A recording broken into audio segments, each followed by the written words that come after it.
Investing in your 401k is the easiest and most efficient way that most of us have available in order to save for our retirement.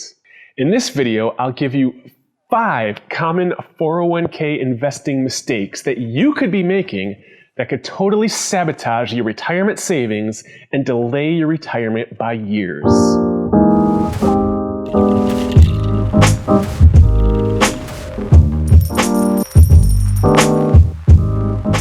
How's it going, everybody? Welcome back to the channel. If it's your first time here, my name is Jay, and on this channel, I take my years of experience working in finance and accounting, combine it with my over 20 years obsession with all things investing and personal finance, and use it to give you the tools, the tips, and the tactics that you need to get the most out of your money.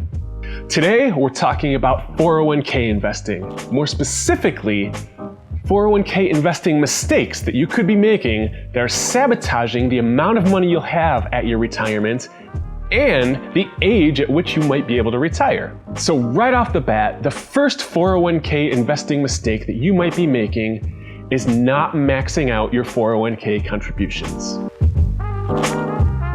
Now I know this goes against the standard advice that every YouTuber gives you about your 401k, which is contribute up to the amount your employer matches. And that's good advice, but that's the bare minimum. If you really want to get the most out of your retirement, you need to go far above and beyond just that bare minimum threshold.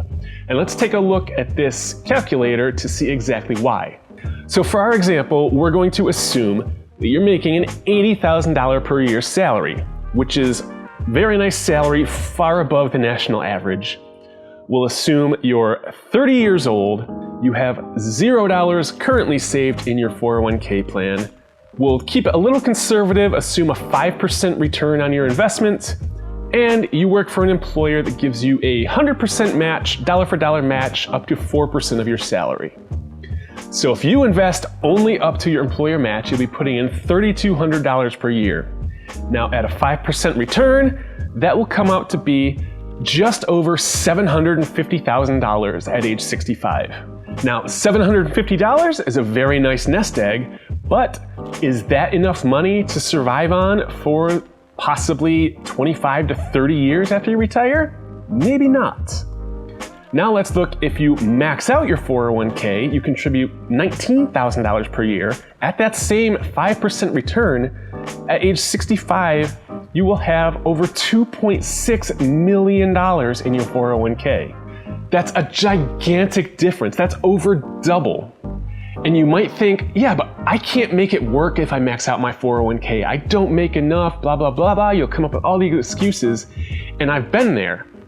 When I started to max out my 401k, I thought, there's no way I can really make this work. It's gonna be so tight. But you know what? You adjust, you cut back other places, you even do it subconsciously.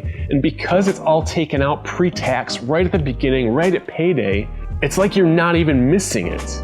So it makes it a whole lot easier to contribute that extra in your 401k, and that will really add up significantly over time.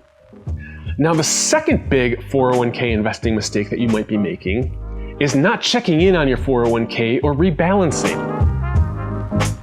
Because everything with your 401k is so automated, taken right out of your paycheck and invested, it's so easy just to set up your contribution whenever you get hired, set up your investments that first time, and then completely forget about it for years. But just like any other investment accounts, the investments in your 401k are going to perform differently at different times. So it's important to check in at least once, maybe twice a year, and readjust your investments in your 401k so they match whatever asset allocation, whatever weighting you initially chose. Now, if you chose a target date fund, like so many people do in their 401k, that might not be an issue. But if you chose your own investments, definitely make sure you're going in there at least once a year and making sure nothing is way out of whack with your chosen weighting.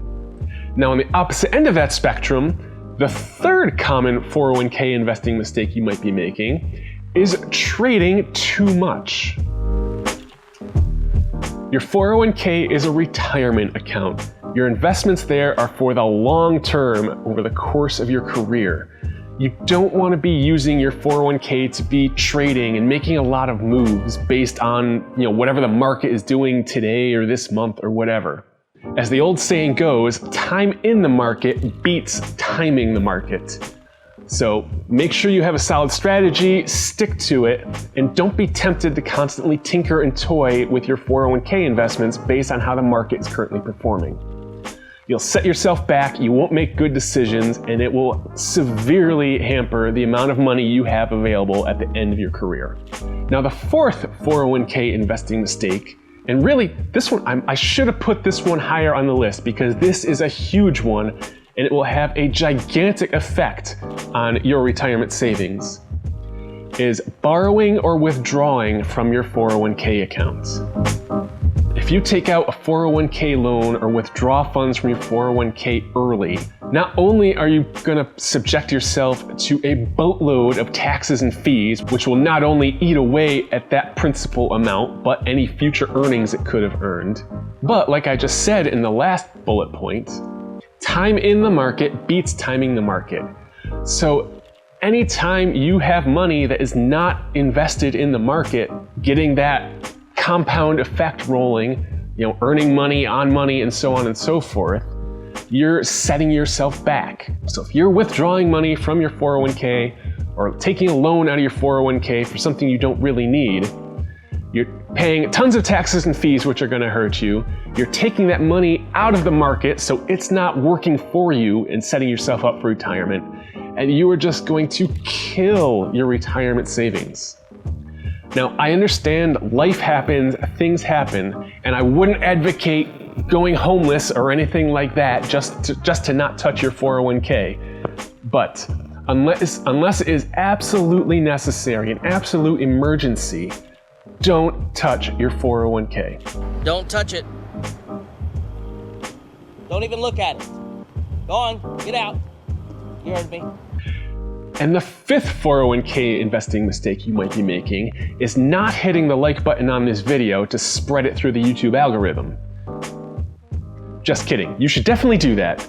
But the fifth 401k investing you might be making is subjecting yourself to high investment fees. Now, I just did an entire video on investment fees, so go watch that if you want to get into the real details of why this is so important. And I understand that your employer chooses your 401k plan, so the plan fees as a whole you really can't do anything about, but you can control your investment fees. So whatever funds you're picking within your 401k plan that you're going to invest in, pay close attention to the fees they're charging you, because those really add up over time. When in doubt, stick with index funds in your 401k. They'll have the lowest fees and usually the best performance. So if you're looking through your investment choices and you see something called S&P 500 Index, and you see another fund just below it called Large Cap Growth Fund, go with the S&P 500 Index Fund. All of the stocks in that other fund will be included in the S&P 500 Index Fund, but you don't have some fund manager tinkering and toying with the holdings in that fund, trying to outperform the market and charging you higher fees on top of it. So stick with index funds, pay attention to your fees, and you'll be doing good. And actually, I have a bonus one. I have a sixth 401k mistake that you shouldn't make. But before I get into that, please make sure you're subscribed to the channel, turn on the bell notifications so you get notified every Tuesday and Friday when I post a new video. And the bonus sixth 401k mistake that I don't want you to be making is not rolling over your 401k into an IRA when you change jobs. Again, this is something I did an entire video about, which I'll link up here or down in the description or something. But when you move from job to job, it's so easy to just forget about your 401k and leave it behind, and then you kind of give up control. So when you change jobs, make sure you bring that 401k with you, roll it into an IRA. Not only will you have more control over your money, but being in an IRA will give you a whole lot more investment choices than the limited options you usually get in 401k accounts. So when you change jobs, don't forget about your 401k, bring it with you. And like I said before, please hit the thumbs up on this video down below. It really helps spread it out to other people. I want to get this information out there for you all. Subscribe to the channel if you haven't already. I hope you enjoyed this. I hope it was useful, and I'll see you in the next video.